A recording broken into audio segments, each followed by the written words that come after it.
We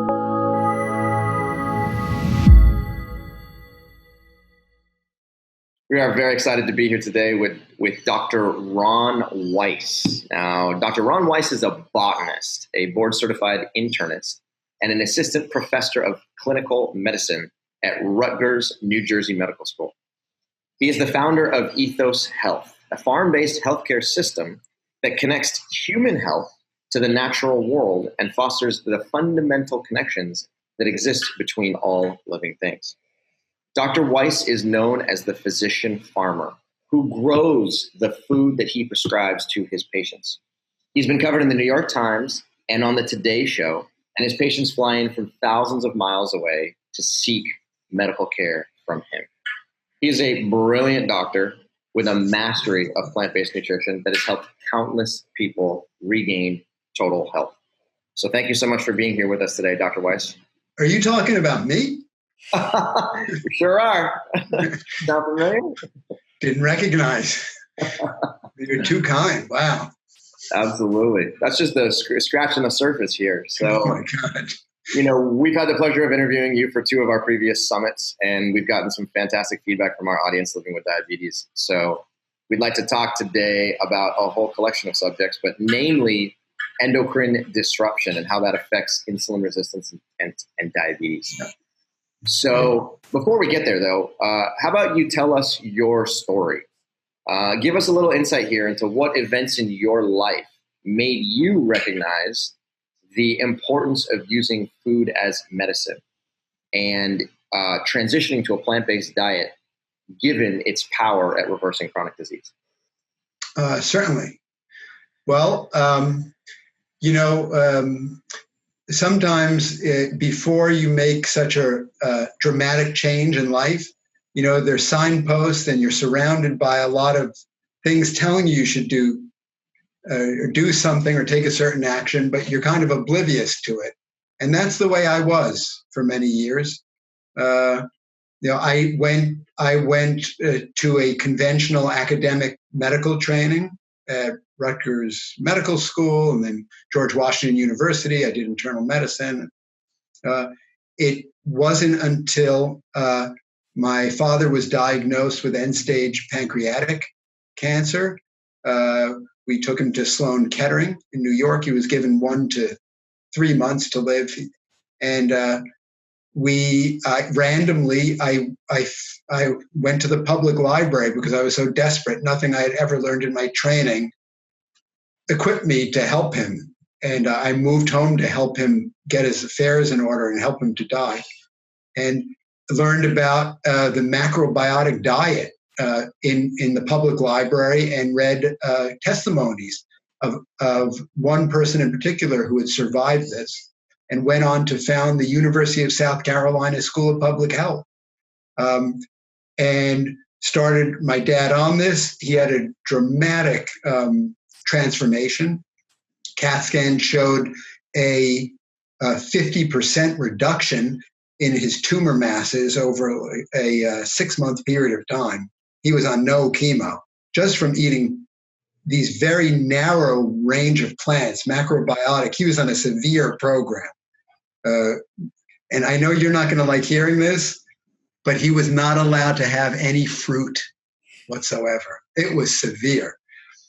And, today, of course, we know that there's a lot of other things he could probably have, but he did amazingly, and his life was extended to 1.5 years from 1 month to 3 months. And he was doing amazingly, had amazing performance status and functionality during this time. And it was just a great gift to get this extra time. And in any event, that opened my eyes to the power of whole plant foods.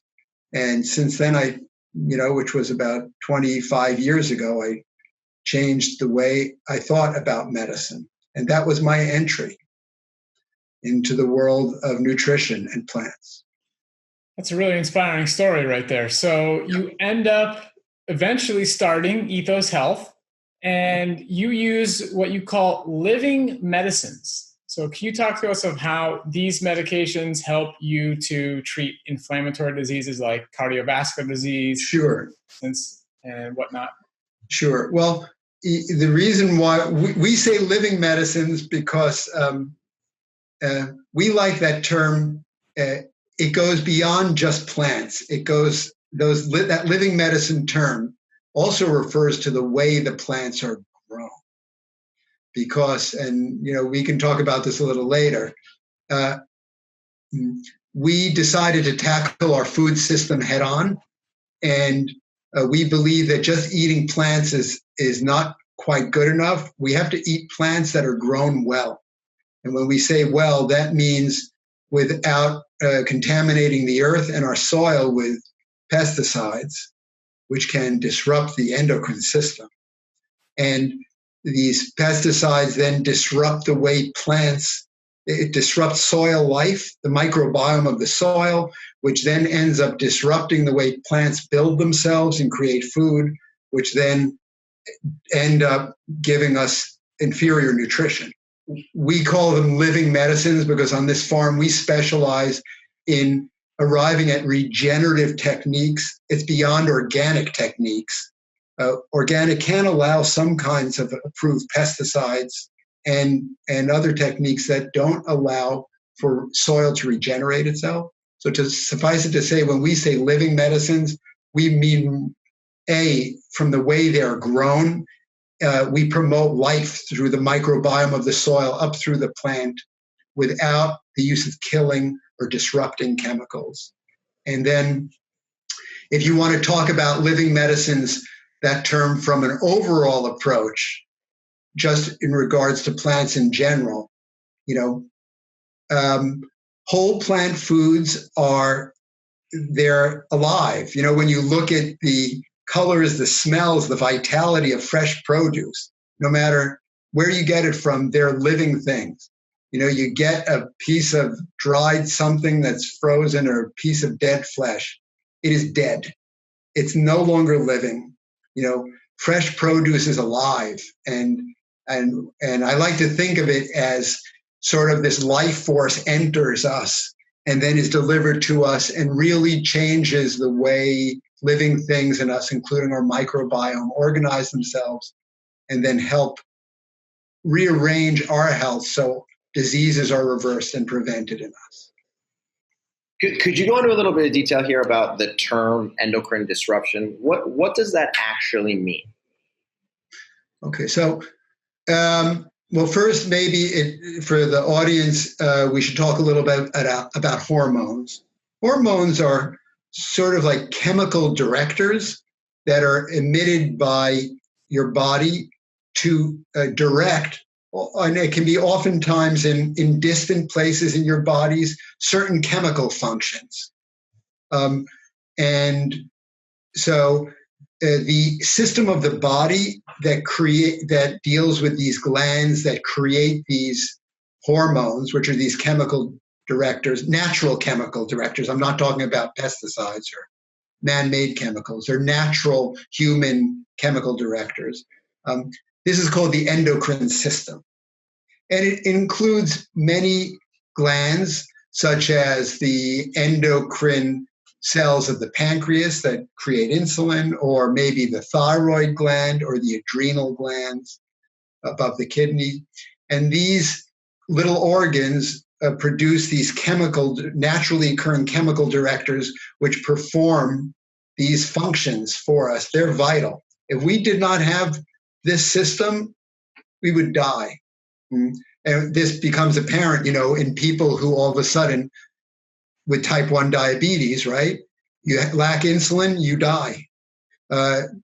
This was what happened to type 1 diabetics before the discovery of insulin in the 1920s. It was a death sentence. It's what would have happened to President Kennedy, right? Whose adrenals failed, who had Addison's disease, JFK. If he didn't take these steroid hormones, he would have died. So they're really life necessitating systems.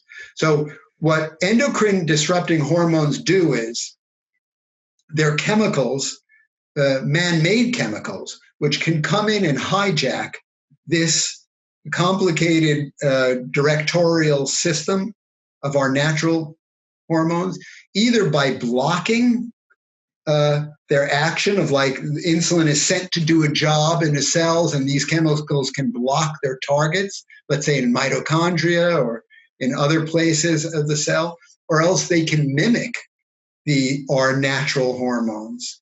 Like, for example, in breast cancer with estrogens, a lot of these chemicals look like estrogen, and breast cells may think that they are estrogen and absorb them. So those are basically the way endocrine disrupting chemicals interact with and then start to cause trouble with our hormone or endocrine system. Okay, that was a great summary, and I think you might have covered this, but maybe you can go into a little bit more detail. How do pesticides in particular, used in conventional farming, cause endocrine disruption? Okay. So, well, this is a topic close to my heart. I'm glad you asked that question. And the reason why it is because when I was born, in the spring that I was born in 1962, Rachel Carson came out with her landmark book, Silent Spring.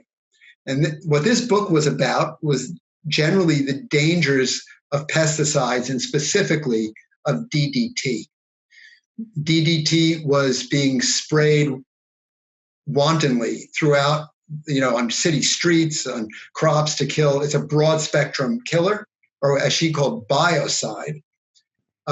And she voiced grave concerns over liberating something like this into the natural world. And it caused such a stir that JFK convened a special White House commission to investigate her and substantiate what she was saying. 8 or 9 years later, her work resulted in the creation of the Environmental Protection Agency by the Nixon administration. And even before that, I'd say when I was about 5 or 6 years old, I remember that DDT was actually banned. And the reason why it was banned, one of the primary reasons, is because it was thought to be causing our national symbol, which is the bald eagle, to be driven to extinction. By the time the late 60s rolled around, there was only something like a couple of hundred pairs left of mating bald eagles in the lower 48 states. And it was tied directly to this DDT. So what is our legacy today from this DDT?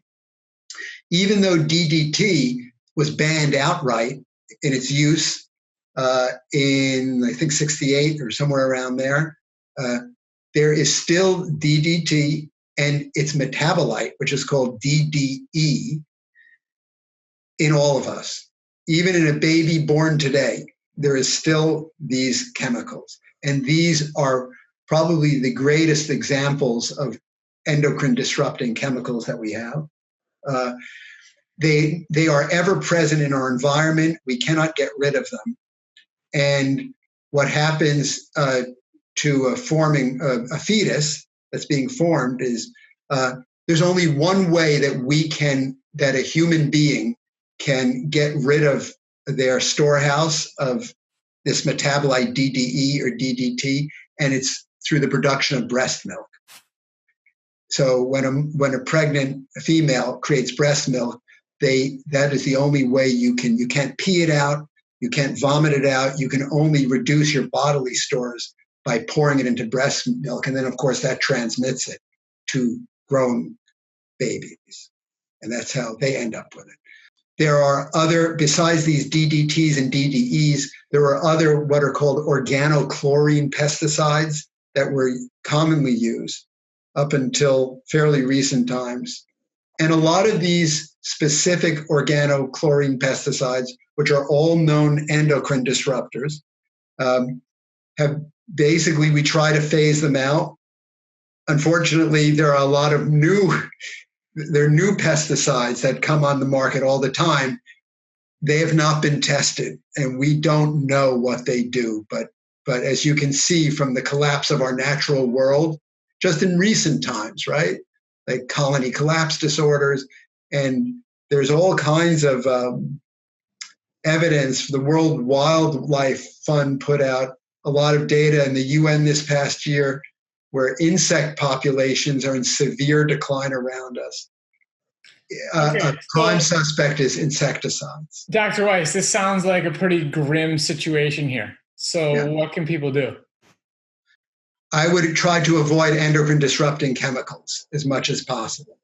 So that would mean avoiding, so just to be complete, so endocrine disrupting chemicals exist outside of pesticides, agricultural chemicals. So they are in plastics like BPAs. They are in industrial pollutants such as dioxins, which can be a metabolite of pesticides, but industrial pollutants, PCBs, stuff like that. So to avoid exposures from these, we really need to be environmentally conscious. Flame retardants, in other words, things that are sprayed inside our computers and our upholstered furniture, those are also endocrine disruptors. So staying away from chemicals like this. And, from our standpoint, we're on a farm. The best thing we can do is not utilize these things to grow food, because you have to remember something. When you spray these things on fields, it's sprayed in huge amounts, and they just are liberated directly into the environment. It's a little bit different than having a plastic sippy cup. It goes into the water, it goes into the air, it goes into the soil. Right. So eating food that's grown with sustainable and regenerative methods. Okay, so if a person is adopting a plant-based diet and they can't afford to buy organic options or local options, what suggestions can you give them? Let me make some suggestions that there are ways around this. So first of all, if you do have a house or backyard, you can plant a garden. We did a lot with victory gardens, during World War II. People fed themselves out of these things, out of these small plots of land, through growing vegetables, canning them. It is possible to grow these foods and stockpile a good supply by yourself for very little money. Number two, if you're a recipient of SNAP program of food stamps, there are now many outlets in many states that give you double your dollars back when you buy produce. And you should go to a local farmer at a farm market that uses organic methods, and you can use your SNAP dollars and food stamps to get that produce. There's the 2018 Farm Bill just passed, and I believe that there may be some we don't know the extent of it yet, have to look at that, but there may be some additional benefits for farm market purchases. I think that, just eating conventional produce still is so beneficial to us that in the long run, it's hard to see in the average person, you get much more benefit even from consuming these agricultural pesticides as long as they're on plants than you do detriments. But you have to remember something. We do have children and grandchildren, and it's important to leave something on the earth for them. So I think it's good to basically stay away from these chemicals. Okay, so this is actually really helpful, because I think what you're saying here is that if you're on let's say a person comes to you on a low carbohydrate diet, they're eating a sufficient amount of red meat, maybe white meat, they got fish, they've got eggs, they've got processed meat in their diet. We know from conclusive evidence-based research that red meat and processed meat in particular can increase your risk for insulin resistance and diabetes.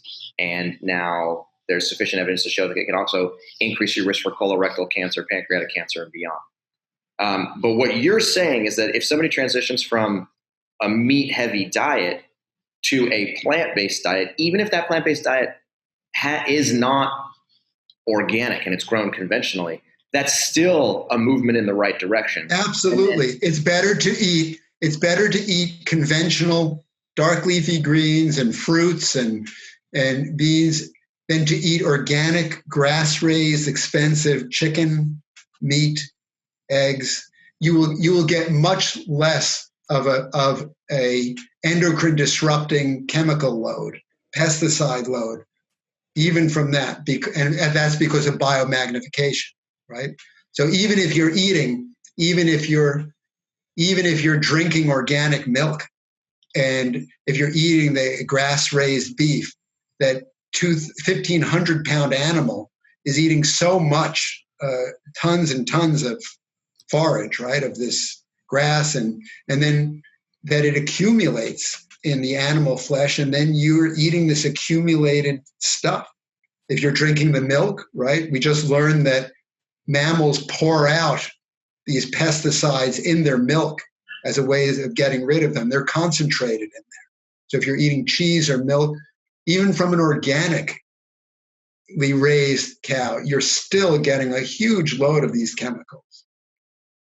So yes, I would agree with you, definitely. Just to clarify, it's much preferred to eat conventional produce-based meal, a diet over an organic animal-based diet. But I think it's, to bring this to its conclusion, the highest form of eating is of well-grown plant foods that have not been exposed to dangerous chemicals. Got it. Okay, so run us through this. So suppose somebody makes a transition and they transition from a low carbohydrate, maybe slightly meat heavy diet to a plant-based diet, regardless of whether it is, conventionally raised or organic. They're just moving towards eating more plants. The endocrine disruptors that are inside of their body at that point, some of these fat-soluble compounds that are stored in tissues all throughout your body, how do they leave? How do they get out? What's the time period? Can you kind of explain a little bit of the science here of how does it actually improve your insulin sensitivity and your risk for developing chronic diseases? That's a good question. I think we're just beginning to find some of this information out. Okay. I am not saying that these, look, all of us have these chemicals, right? In us, we do, because we're living in the modern world. 100 years ago, none of us had them because these chemicals were not being manufactured. A lot of us, most of us are not insulin resistant, who, are of a normal weight and are, don't have insulin resistance or pre-diabetes. So I think that as far as the average person is concerned, the vast majority of our insulin resistance problems is still due to all the mechanisms that have been laid out thus far, and the prevailing mechanism is that, saturated fats that are coming to us from these animal foods you've mentioned interrupt the usage and the portability of insulin as it attaches to its receptors and then is utilized inside the cells so that glucose can be burned. And so if you stop eating these saturated fats, the saturated fats clears out of your cells, and then, you can get rid of your diabetes or improve it. But I think that what we're beginning to realize, and there are studies that are now accumulating that show that there is, other than that, there is some responsibility aside from that saturated fat mechanism for endocrine disrupting chemicals, and probably some of the most damning information. And of course, it's being accumulated now, but some of the most damning information is coming from pesticide use, more so than plastics and dioxins and PCBs. So it's come to the point where the Endocrine Society in recent times came out with a statement saying that there is an association between these endocrine disrupting chemicals and diabetes and obesity, and we should channel research dollars into exploring this more. Okay, so I'd like to shift gears a little bit here and talk about your practice. and the Yes. experience you have. Talk about a place where money really should be funded to the type of work that you're doing. Sure. So can you give us some success stories from people you've worked with who have reversed their diabetes? Sure. I tell people when they come in that, first of all, I'm not a prophet. So you can't promise people things. But the way it works with whole plant foods is that you're pretty sure for the average person that they'll move along a certain trajectory. And that trajectory is for the average person for type 2 diabetes, whether they are very obese or overweight, that we can expect them to reverse their diabetes. The expectation is that. And there's a small minority of people who, maybe about 10%, I would say, who don't get to reverse it completely, but get to improve it immensely. And when I say this, I'm talking about getting off all of their medications. In the face of type 1 diabetes, I would say the average type 1 diabetic we have coming to us, if they transition from an omnivorous diet, including vegetables and fruits and animal foods, we can expect probably somewhere between a 30 to 50% reduction in their daily insulin dosages. And so that's nice. And we also notice that they have a bit more consistency of control of their sugars are more level. And what I tell these type 1 diabetics is the nice thing is, even though we can't give you back a pancreas, the nice thing is that I think doing this definitely helps to obliterate the chance of end organ damage. It's the stuff that is the nightmare of diabetes, right? I mean, people are not worried. They don't feel their high sugars. What they feel is when they can't see because of retinopathy, the eye damage, or when they're on dialysis, or when they get chest pain because their arteries are clogged up.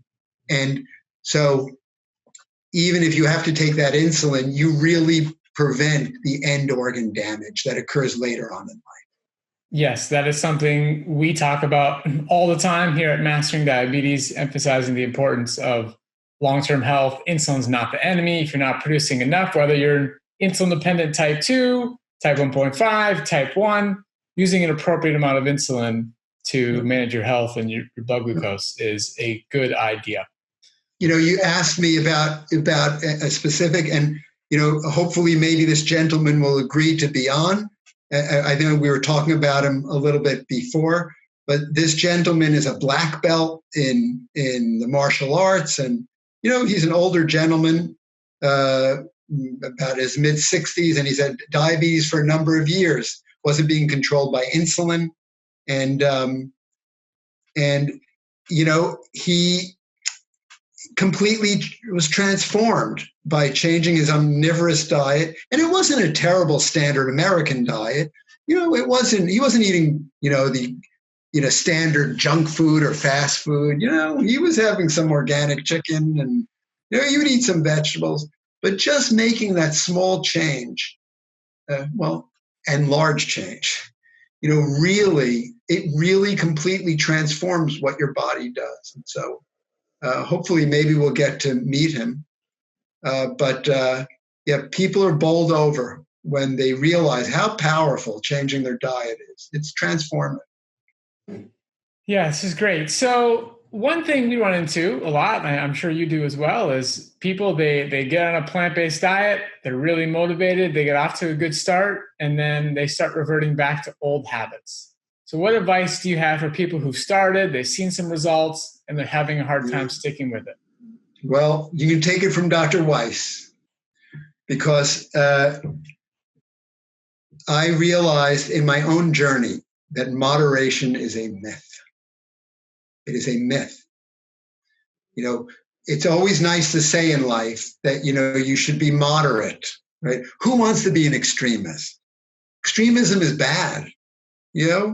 ISIS is not good. We have extremism in our political system, right? Not good. Nothing works out. But I think when it comes to whole plant foods,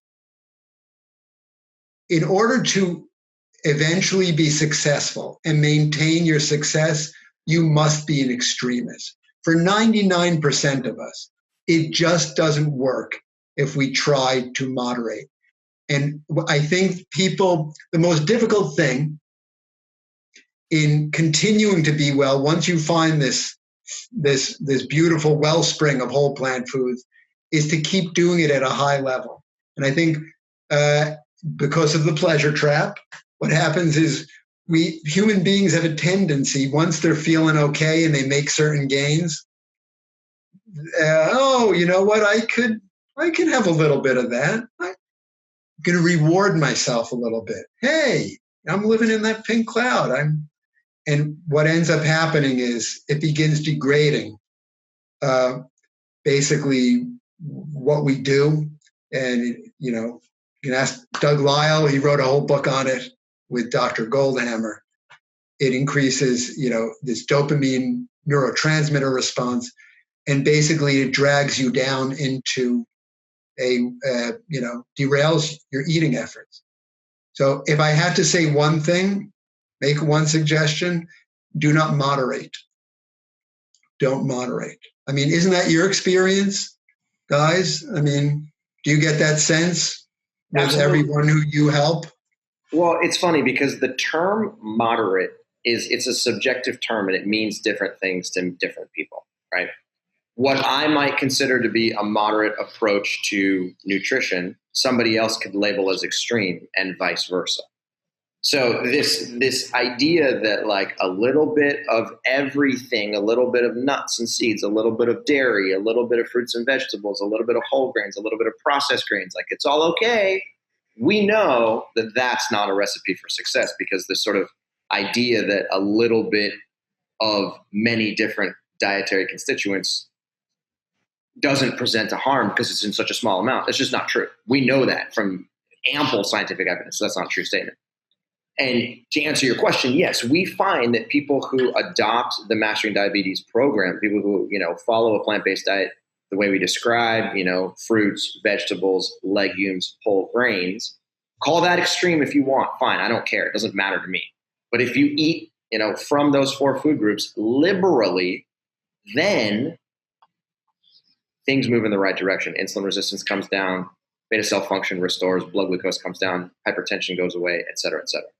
So, you know, because of its subjective nature, this term moderate to me, it's a myth. It's a word that people throw around with no actual definition to it. And therefore it's easy to subscribe to. It's also easy to unsubscribe to. Yeah, I agree completely. You know, we were having a conversation today in the office about, there was a gentleman, I think he has a PBS special now. And one of the staff in the office was saying that, it may have been a doctor. I don't know the person's name, but they were prescribing basically a plant-based diet, but also, you know, mostly fruits and vegetables, mostly the stuff that we eat, but also condoning, you know, some butter and some, you know, organically raised stuff without, you know, chemicals in it and so on and so forth. And the bottom line is, I know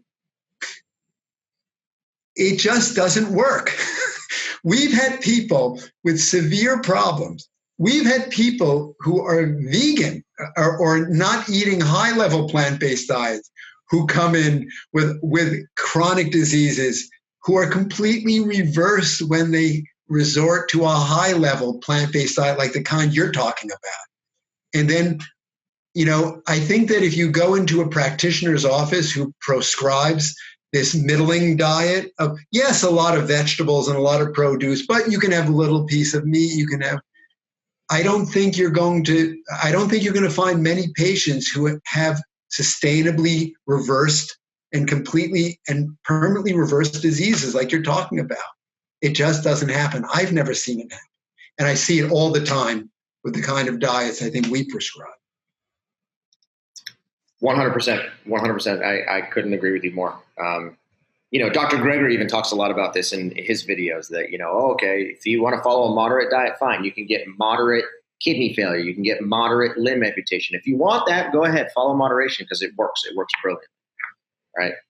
So anyway, thank you for taking the time to be here with us today. There's a lot of confusion in the world of diabetes, as you know, and really trying to get to the root cause of the problem and trying to understand what is it that actually sets the stage for insulin resistance that can then progress to prediabetes and type 2 diabetes is important. But then, just like you're describing, there's a whole bunch of ancillary, but yet potentially equally as important variables that you cannot neglect.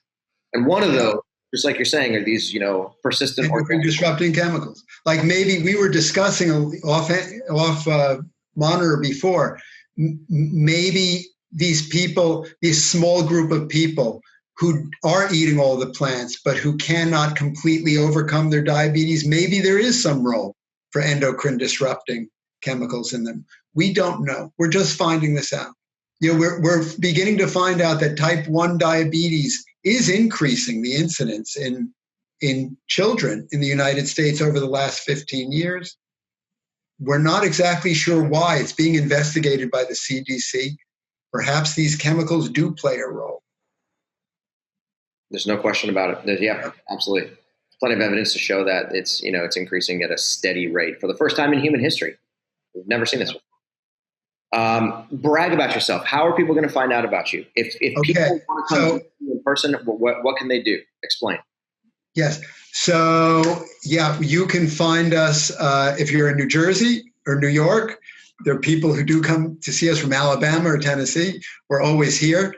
So my practice is in the middle of this 342-acre preserved historic farm, and it's a primary care medical practice. We help people with every kind of problem or who do not want to get any kind of problem. It's a full service primary care practice.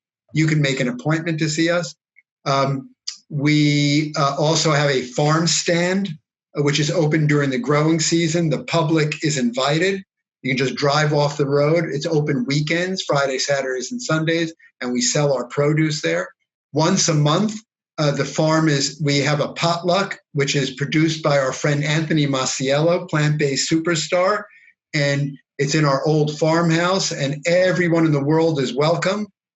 And you can, just as your price of entry is a plant-based dish made with no oil, salt, or sugar.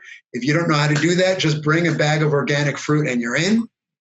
And then about once a month, I give a open house in the old farmhouse where I talk about plant-based medicine and lifestyle medicine and how it's healing nature.